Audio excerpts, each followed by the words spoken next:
USVI News, your Virgin Islands connection. Hi, everyone. Thanks so much for joining us for USVI News. I'm Emily Matson. After a hiatus because of the COVID-19 pandemic, the annual St. Patrick's Day Parade and celebrations will happen this weekend on St. Croix. The St. Patrick's Day Parade set for this Saturday, March 19th, kicking off at 11 o'clock in the morning and running until 1 p.m. Downtown Christian said in St. Croix will be a sea of green packed with revelers for the traditional St. Patrick's Day Parade and festivities. People come from all over for this holiday celebration here. The Department of Health suggests parade goers stay within their family groupings as much as possible. Most importantly, though, have some fun. And this parade's happening as COVID cases remain low and steady throughout the territory. According to the latest numbers from the VI Department of Health, there are 43 active cases territory-wide, with 25 on St. Croix, 11 on St. Thomas, and 7 active cases on St. John. And on this St. Patrick's Day stretch, no one is ready to celebrate perhaps more than the owners of Irish pubs and many other bars and restaurants, as they were some of the first small businesses to feel the pain of the pandemic, forced to close just before the holiday back in 2020. Bradley Blackburn has more on how they are toasting a return to normal. At McGee's Pub in New York City, they've spent decades pouring pints for regulars. But for the first time in a long time, the neighborhood pub is starting to feel regular again. The restrictions are all lifted, so we're looking for a pre-COVID Paddy's Day. Manager and partner Frank McCauley remembers the moment in 2020 when he was gearing up for big St. Patrick's Day crowds. The pandemic forced him to close. You couldn't pick a worse time. No, we lost our busiest day of the year. Pubs have always been more than a place for a drink. They're part of the community. It brings the neighborhood together. But so many pubs didn't survive the pandemic. Irish pubs have closed across the country, from Boston to Denver, Dallas to Sacramento. Well, the Irish are known for their hospitality. Sean Murphy writes about New York bars for his website Murph Guide. Tracking pandemic closings, he's counted 25 Irish pubs in Manhattan permanently shuttered. That's more than 10%. What is lost when one of these pubs closes? A business owner loses his livelihood. Employees lose their jobs. People lose their favorite watering hole. So losses on both sides of the bar. Guys, how are we doing? How's everything here? So this St. Patty's, survivors like McGee's are celebrating and counting on others to join in.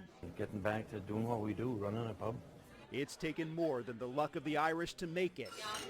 And now raise a glass to the future. Bradley Blackburn, CBS News, New York. The National Restaurant Association estimates 90,000 establishments have closed permanently or long-term because of the pandemic. Now on to the latest on Russia's invasion of Ukraine.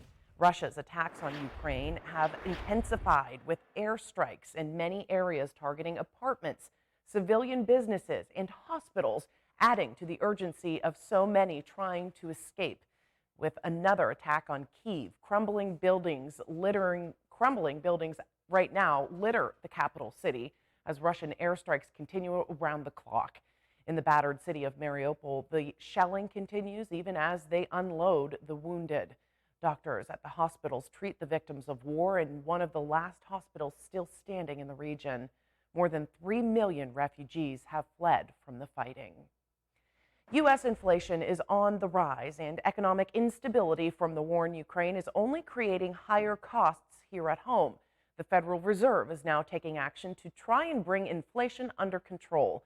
The Fed approving its first rate hike in more than 3 years to tame the worst inflation since the 1970s.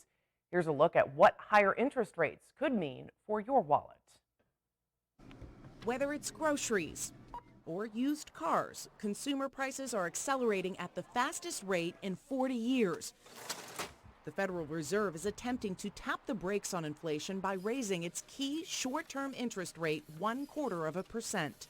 We understand that high inflation imposes significant hardship, especially on those least able to meet the higher costs of essentials like food, housing, and transportation. Increasing interest rates aims to drop demand to better match supply, slow the economy, and eventually ease price hikes.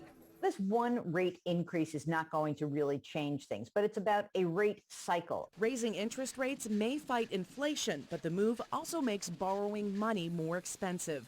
Homeowners who have an adjustable rate mortgage could see their rate go up.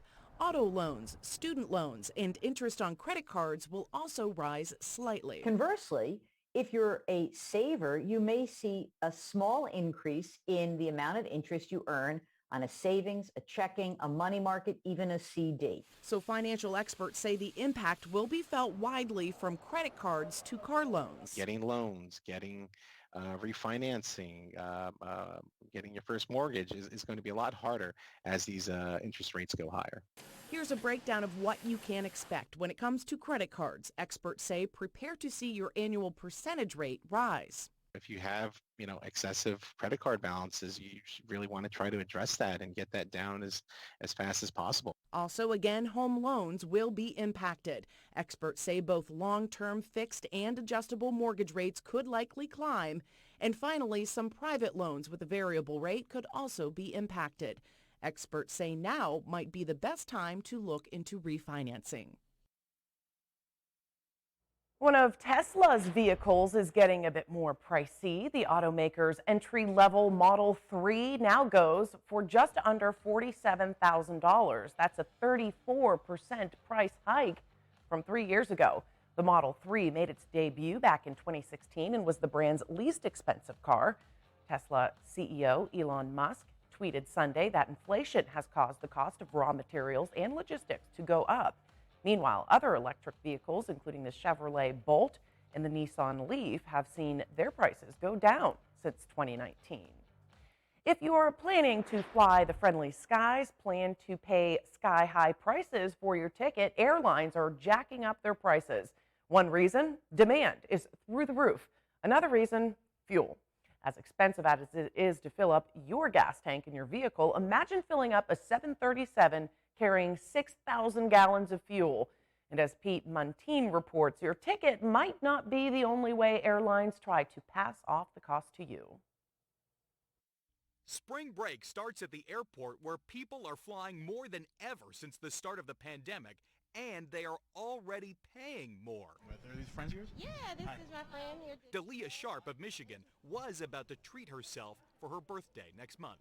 And I was deciding to go to Aruba, and in 2 days it went up $300.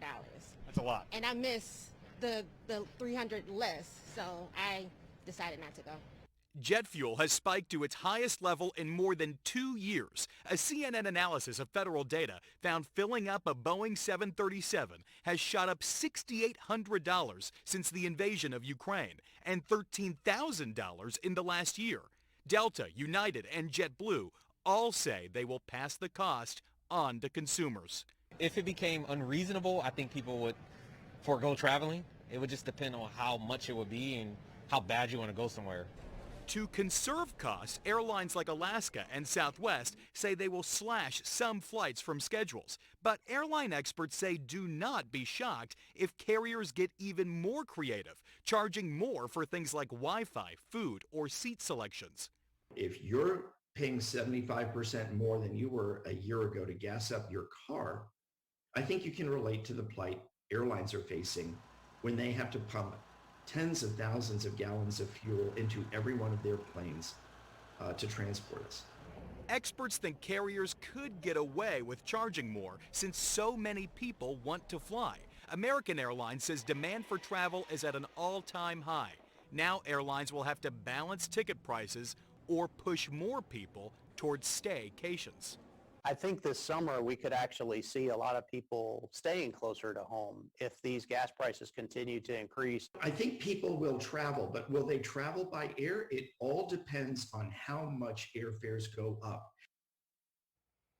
Experts say to book early and keep in mind you can almost always cancel your ticket and get a credit, maybe a full refund.